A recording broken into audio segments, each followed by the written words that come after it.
வருகின்ற சட்டமன்ற தேர்தலில் திராவிட முன்னேற்றக் கழகம் உறுதியாக வெற்றி பெற்றே தீருவது என்று தீர்மானம் எடுத்து தேர்தல் அறிக்கையை தயார் செய்யும் பணிகளை துவக்கும் என்று சொல்லப்படுகிறது. தேர்தல் அறிக்கை திமுகவுக்கு ஒரு மிகப்பெரிய ஒரு பிரம்மாஸ்திரமாக இருக்கும் என்று சொல்லப்படுகிறது. குறிப்பாக மகளிரை குறிவைத்த புதிய இலவசங்கள், ஏராளமான சலுகைகள், இளைஞர்களுக்கும் மற்றும் பள்ளி மாணவ மாணவியருக்கான சலுகைகள், பெண்களுக்கான புதிய திட்டங்கள், இப்படி பல விஷயங்களிலே புதிய திட்டங்களை தீட்டுவதற்கான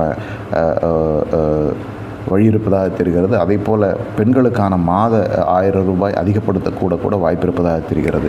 இப்போதைக்கு தேர்தல் நடந்தால் அதிமுக வெற்றி பெறும், அதிமுக கூட்டணி வெற்றி பெறும் என்று பல சர்வேக்கள் சொல்லியிருக்கும் சூழ்நிலை திமுக உறுதியாக கடுமையான போட்டி கொடுக்கும் என்று சொல்லப்படுகிறது. பொறுத்திருந்து பார்க்க வேண்டும்.